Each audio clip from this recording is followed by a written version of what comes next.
We are welcoming back State Representative Charlie Kimbell, and we're recording this on Saturday, March 12th. Typically, we're recording these segments on Friday during the legislative session, but Charlie, I understand you were held up a little bit late last night in your first week back after the town meeting break. That's right. We had to meet our crossover deadline, so bills that are to be considered in the other chamber had to be passed out this Friday. That was kind of the rules of the legislature. So we were working late into the afternoon and early evening to pass out our workforce development bill. It's H703 is the number on it, but it's a large bill, has a lot of moving parts in it with different constituents that are affected by it, but we had to get it out yesterday. And so our drafter, the Ledge Council, was with us until about 6 o'clock, and we finally passed the bill out so it can be considered next week. And was that like your primary focus during this week to get that bill buttoned up? Yeah, we took on a number of bills that we have to, you can't, it's really interesting. We moved another bill which was around funding for the Vermont Creative Network, which is, I think, $17 million, and trying to support those organizations that are in the arts business. A lot of creative arts organizations are still reeling from the pandemic. They're shuttered and closed. Attendance is down still, even though it's safer to go back.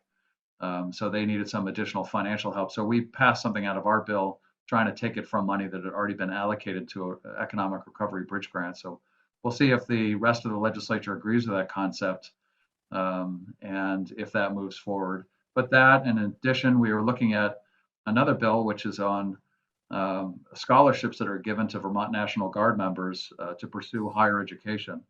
And this is to allow them to pursue a second bachelor's degree through this program. So if they want to change careers and if they want to go into, say, teaching or nursing, we had some discussions about National Guard members that were looking to change careers and take advantage of that. But under the current rules, they were prohibited from doing that. And so we're trying to open that up. This is really a retention tool and attraction tool because Vermont National Guard competes with other Guard organizations in different states. And if other states have more generous educational benefits, then people might even leave Vermont and go to join the National Guard in another state.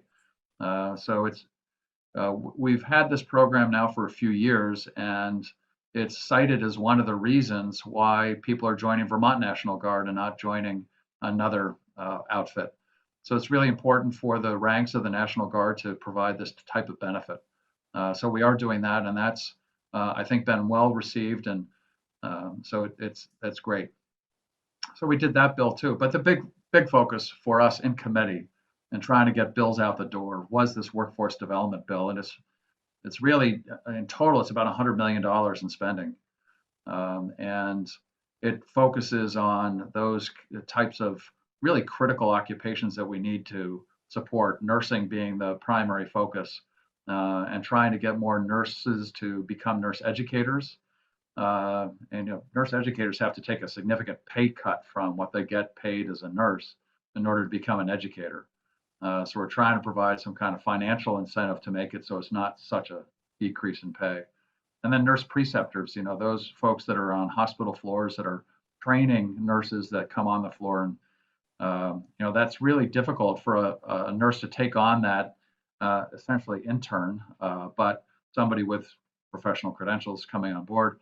But it takes their time. It's a lot more difficult. So trying to provide incentives for that, nursing scholarships, loan forgiveness, talking about childcare and how to attract more people into the early education workforce.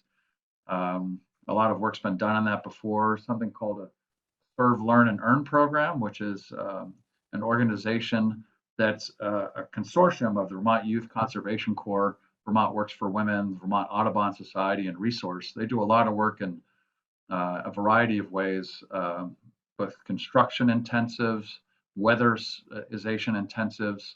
They do outdoor work. Vermont Works for Women does incredible work with people that are looking to get into non-traditional fields of work for women. And also they do a lot of work with also people trying to re-enter the workforce after being incarcerated.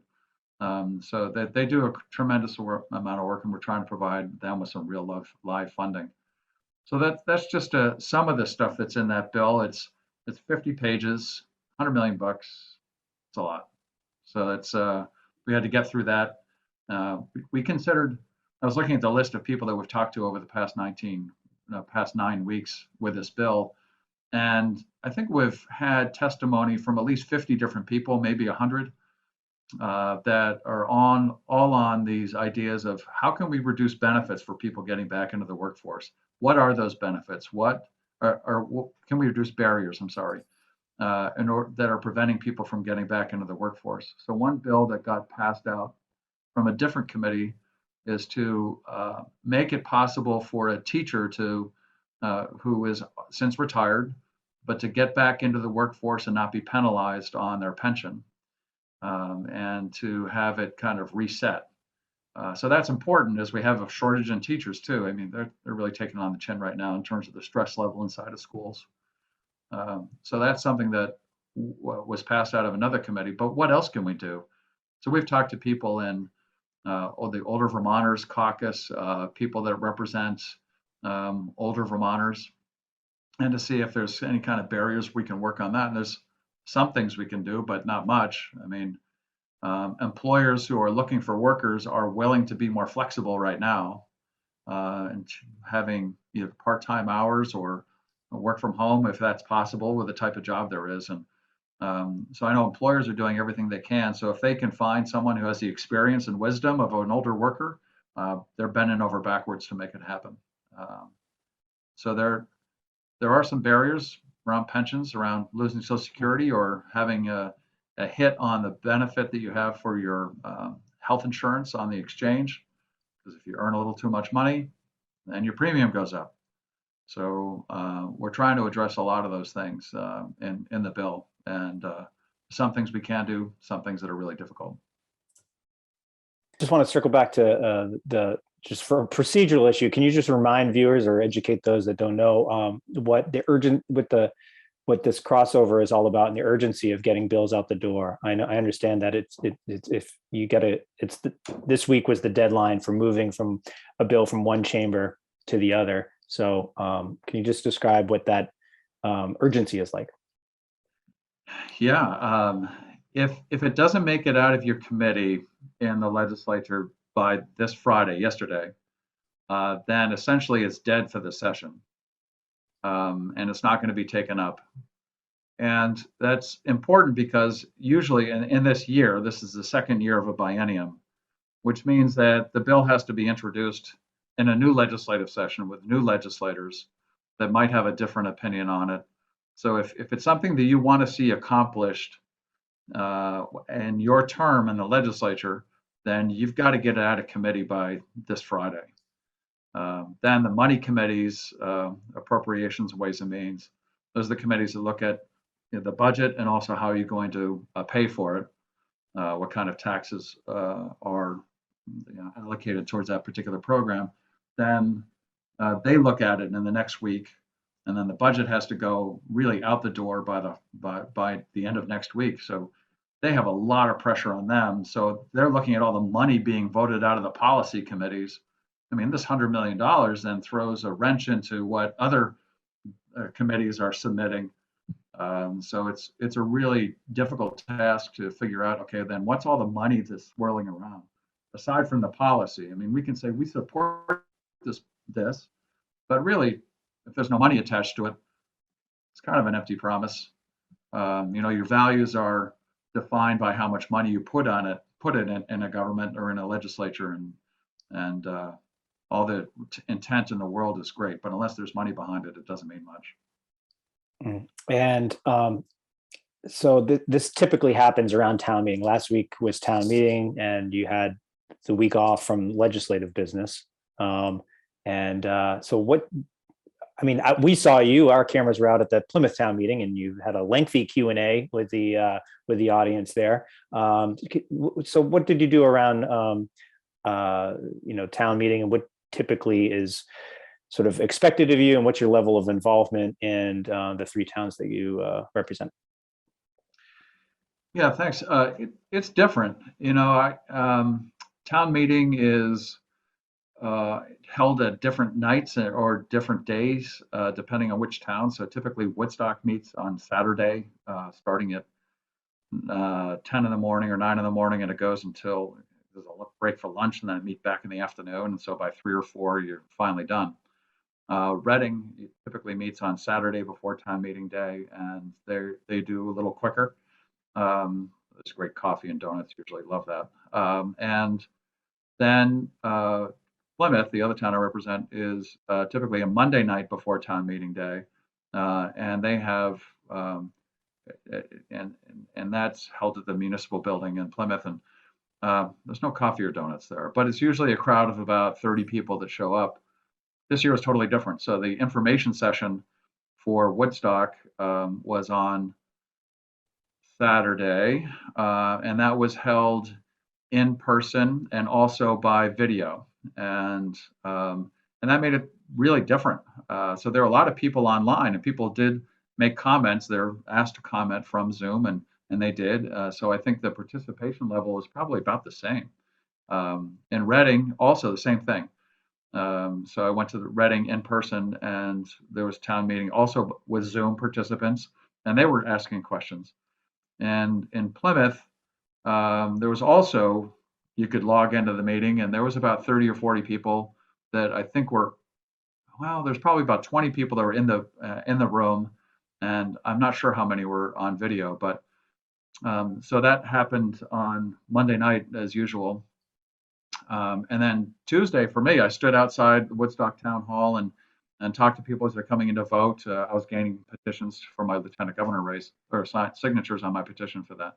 And then went over to Hartford and did the same thing and talked to people there. And it's really great to get out. And Woodstock was like old home week. It was fun because I knew most of the folks that were coming through. But in Hartford, I didn't know many people at all, and it was great to just hear from them as to what was on their minds. It In Plymouth, that was the longest discourse I've had in terms of a Q&A session with the voters at town meeting. Usually it's a 5-minute presentation. This is going on in the legislature. Are there any questions? Usually 2, and then it's over. But in Plymouth, people were curious about stuff that was going on, and I think we had a really good discussion. And one of the stuff was about Amherst Lake and what's going on with that. That's nothing that we're doing in the legislature, but I've been attending the meetings, or at least watching the recordings of the meetings, and trying to figure out, is there anything legislatively that needs to be done. A lot of people weren't sure what was going on, and so that was a good discussion. We had a meeting or discussion about reapportionment, and would Plymouth stay with Woodstock and Reading, or would it be realigned with Ludlow? And right now the recommendation is to be status quo, and people had concerns about that, feeling that in Plymouth, are they really represented? Because they're a much smaller town in terms of when compared to Woodstock. So whether it's school or whether it's other things, they feel like they're very much a minority in But terms very of similar to Reading. I mean, they're both about the same in population. They are. They're about the same in population, number of registered voters, um, and Plymouth tends to align more economically with Ludlow and Killington. But with Plymouth, all the school folks going to Woodstock, there's an alignment there. So it's really hard to know, and I think it's a difficult process for our legislature to figure out, all right, what's the right alignment of towns for a representative. If it's not one town or one representative per town, which it was until the 1960s, then how do you make that alignment work? And so that's a difficult task, and I think I've tried my best to represent the interests of Plymouth, and haven't always been able to affect some of the things that people are interested in, like can you make sure that the culvert replacements on Route 100 get done on time, and that's a tricky schedule. The contractor didn't perform on time. There's nothing I could do about that, or the legislature could, but and try to give voice to the people that have interests, and certainly wanted to do that, and that's been my goal, is to make sure people did get represented. But I can understand the concern, and it's always an interesting point. Yeah, I'm just curious about what you think. Just since you do visit all these different, you represent 3 different towns and you participate in the town meetings. I mean, what do you think the future is of town meeting, just in general in Vermont? I mean, over the last couple of years, there's been this move for towns that typically vote from the floor to go to Australian ballot, because of COVID restrictions and so forth. And do you think town meeting, that the format will be permanently changed? I certainly hope not. I mean, I love the tradition of town meeting, and I love the opportunity to get together with my neighbors and community members and really talk about issues face to face. And there's so much value that we get out of that. There's so much toxicity that comes from people just participating in listservs and front porch forums where they can kind of hide behind their computer screen. I really like the opportunity to have that one-on-one discussion and really understand, read the body language, and what are you really talking about here? So I would hate to lose that tradition. And the way that we communicate online these days, or the opportunity to communicate more frequently, whether it's over what like we're doing now with Zoom. It's convenient, it's easy. So we should take advantage of the good parts of that and the best parts of that, but still not forsake that in-person dialogue. It's There's always been the debate as to whether or not you get more people on town meeting day, or if you held it on Saturday, would you get more people to the meeting? And it's interesting. The studies have shown that even if you have it on Saturday, it doesn't increase participation. It's like, really? So if it's really important to the people that go, they make the time and they figure out how to do it, and how to show up at town meeting day. I work with somebody who, the company I work with does not offer town meeting day as a vacation, as a holiday. But every year he makes sure that he takes that as a holiday and as a vacation day for himself. So that's his choice. It's his decision to place that value on it, to use one of his vacation days to go to town meeting. And so if it is important, then yeah, we go. I don't think we're going to, I certainly do not want to abandon the process through tradition, the opportunity to have that conversation in person. We No, we lose something when we do that. Mhm. Well, thanks for that. And just because, as things start to loosen up around us, I'm just wondering, wearing your economic development hat as vice chair of the Rural Economic Development Working Group, and also as on your the committee that you work on, the Economic Development Committee. Do I have the Commerce and Economic Development? Is that the name of the Commerce committee? and Official, Economic, yeah. right. Yeah. What are you seeing the world look like here in Vermont, or at least what do you see things looking like economically here in Vermont, post-COVID and the ongoing recovery? What are some of the key issues? Yeah. I mean, it still comes down to some of the three broadest challenges that we face in the state is housing, workforce, and childcare. And that affects our economic development. And closely behind is broadband and telecommunications. So it's like those are the challenges that we have in economic development in the state. You could say it's tax policy, you could say it's regulation, but the things that affect us most closely right now are those things. But there are some great things happening. That I was on a call last week during town meeting week. I sit on the board of the Vermont Economic Progress Council, and that is a group that really manages different incentive programs, the tax increment financing, the Vermont Employment Growth Incentive. And one of the companies that we were talking to is Beta Technologies. This is an exciting company in Burlington that is making electronically powered aircraft. They are the leader in the world in this space. They already have business already. They're taking in investors and capital as well to get to the next stage, and they're doing incredible things. So I'm encouraged by the type of innovation and technology that's coming out. The challenges that they face are around housing. Can they find housing for their people? And some of the challenges, not necessarily access to capital, which you would think it would be. It's not. And it's not space. They found space. So they found new space up in Burlington, up in St. Albans for a battery research facility, which is great. But it's really coming down to, where do we put our people? They even went so far as to purchase a number of buildings to make them available for their employees. It's called Kirby Cottages. It's in South Burlington. So, and a lot of employers are facing that challenge right now. So, how do we attract and retain people? It comes down to that housing. So, I think there's a lot of opportunity because of that innovation and that's happening at the small business level. But if you can't house them, it's really hard to find.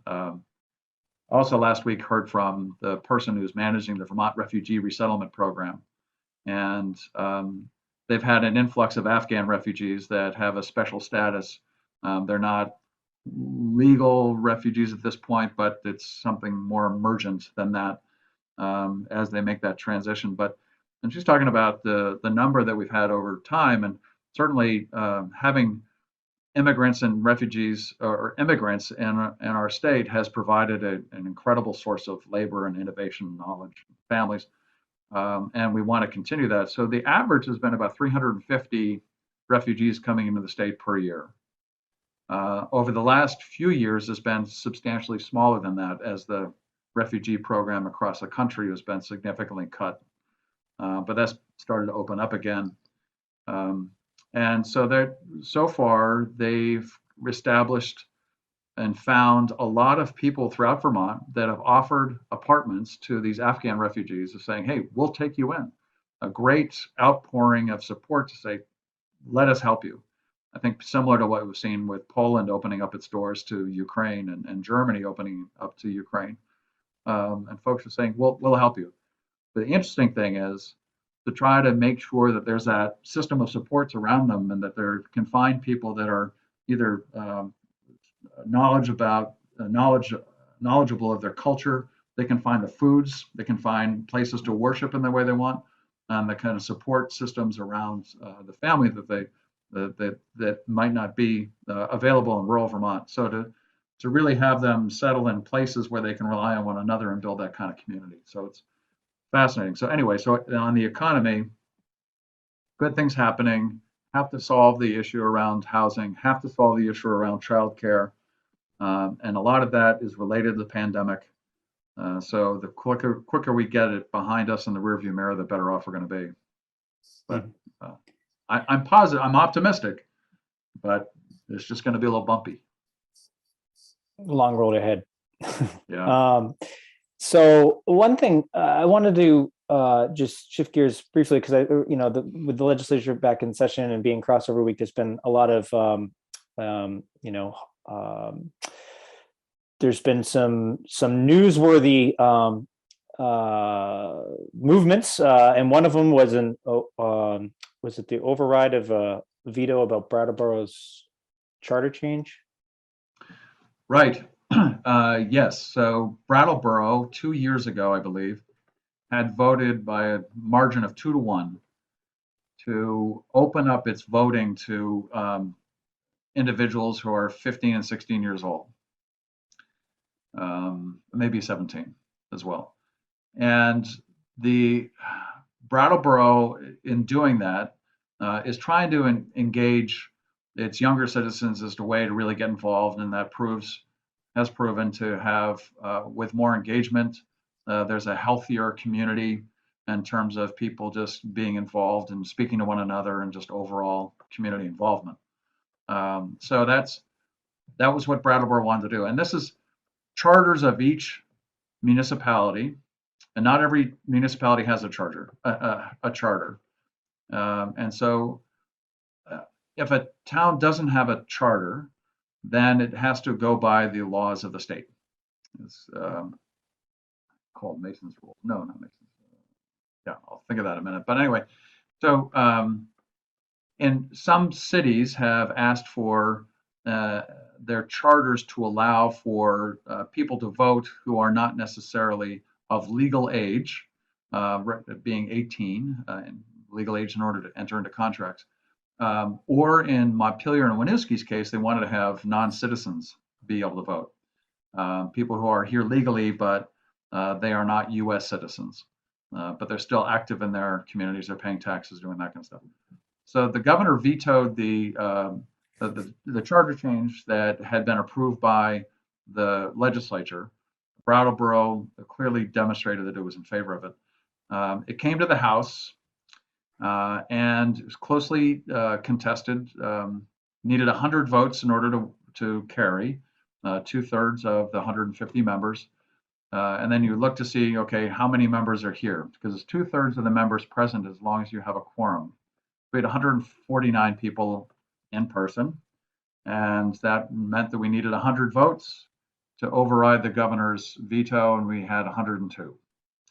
So that really gives Brattleboro the ability in overriding the veto to have that exception to the concept of having a uniform age of majority. I can understand the reasons around it. I have argued for a uniform age of majority around the drinking age and around voting age, contracts being how you're treated legally. But in looking at Brattleboro's experimentation, I think, with voting, because this doesn't change those other things. And if they want to administer it and if they want to try it, like, go for it. So I understand why folks are looking for that uniform age of majority. And in this case, Brattleboro feels like they can administer it and they really find value in it. So yeah, it's really kind of interesting.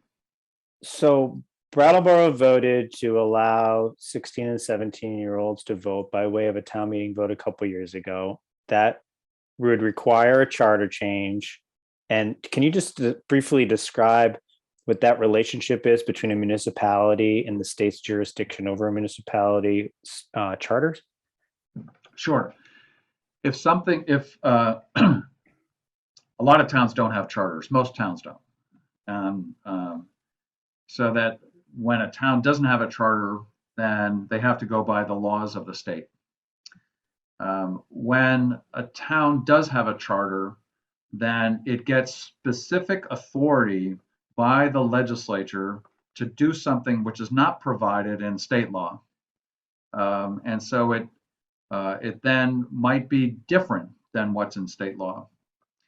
And so each town has a different charter. So if they want to make a change to their charter or do something that's slightly different than state law, then they have to get the approval of the legislature. And so we have charter changes. Charter change votes are not subject to that same crossover rule, by the way. So it can happen at any point in time during the legislative session. So we've had several charter changes already this year. Some controversial. Burlington has asked for its charter to be changed in many ways, and the legislature is taking bits and pieces and not all at once. Barry has gone through several charter changes over the last couple of years.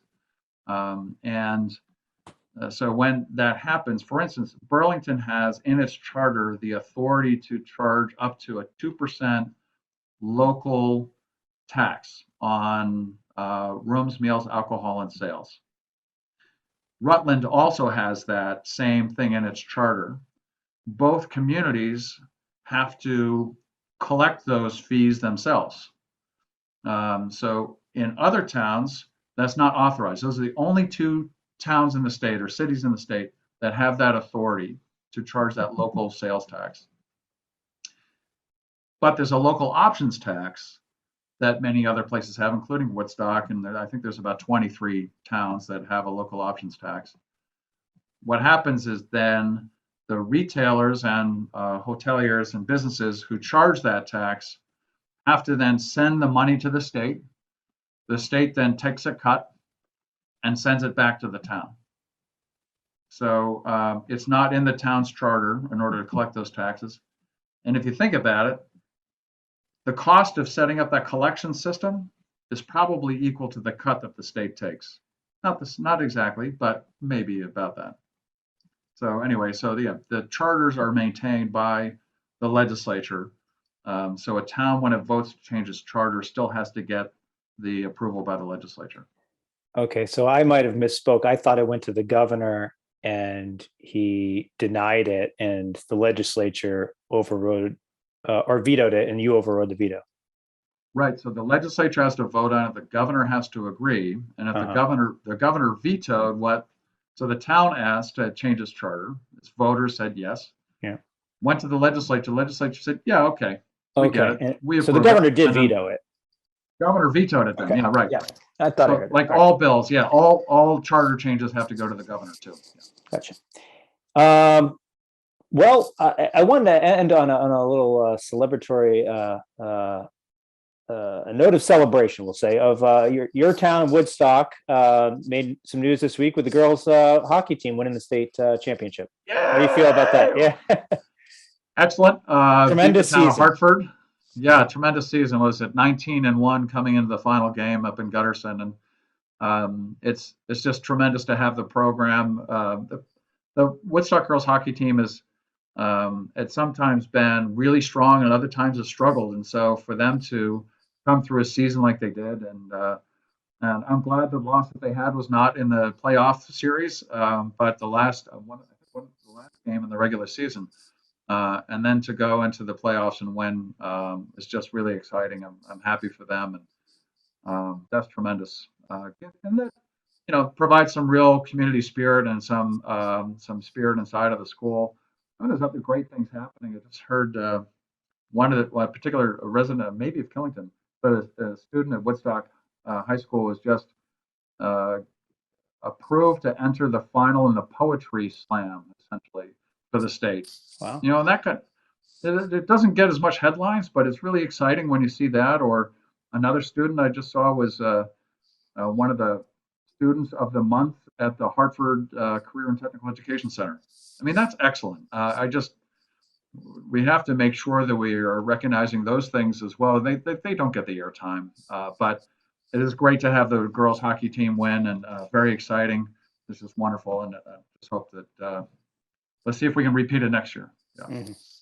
It is quite a program that they've developed. And yeah, so hats off to the Woodstock girls hockey team. And I want to finally, any news on the diner front? Have you hit any new and interesting diners that have piqued your interest and appetite? So last weekend was the Heartland Diner, and I think you and I might have talked about that. And Yeah. just awesome. I mean, I love the fact that on the counter is a copy of the U.S. Constitution and a toy dinosaur, a group of toy dinosaurs you can play with, and then there's a full life-size cutout of Bernie Sanders greeting people, and Nicole has a mission statement printed out on the counter in each booth, and it's just. But the food portions are huge. The food is delicious, so that was great. Another diner I just checked up at Northfield. It's called the Common Cafe. And I asked the staff inside the building how long it had been there. Nobody knew. The woman behind the counter has been there for 50 years, 50. And I think the guy having coffee at the counter has probably been at the counter for 50 years as well. But it told me stories that he used to have slot machines in the Common Cafe, and until slot machines were outlawed in the state. And they replaced the slot machines with pinball machines. And when there was pinball machines, even though there's no gambling, if you're under 21, you couldn't go in. Fascinating. So this is right in the center of Northfield, the Common Cafe, and it's just great to be. I think everybody that was in there had at some point in time worked there. So a lot of locals that are loyal to the place. That the food was good. It doesn't compare to the Heartland Diner. I can be very honest about that. So I think next, gonna head to the Windsor Diner, and so it's great to see the diner tour and a brewery tour. Yeah, got to make that up this weekend too. Yeah, I did drive by the road that goes up to Penben's Brewery in, I think, between Randolph and Roxbury. I think it might be in Braintree, but so that's in the middle of nowhere. They'd make great beer, but I haven't been to the brewery yet, so I got to check that one out. There's another one that's even more in the middle of nowhere on a dirt road. It's just out of somebody's house, Brocklebank. I think that's right around that same area. I don't know if that's Braintree or Tunbridge or. That's over Tunbridge, north of Tunbridge. Yeah, I've heard of it, never been there, but I've heard you actually do end up going into the person's garage or house or something. Yes. Yeah. Yeah, I got to check that out. It's just great to have all these things around. Uh, Next, you need to go on a health food tour. I think it sounds like. You know, you need to go on a cleansing tour after the diners and beer. Yeah. Yeah. Exactly. Well, okay. Thanks for spending time with us on a snowy Saturday, Representative Kimbell, and we'll catch you next time. All right, great, Patrick. Always great to spend time with you. Thank you.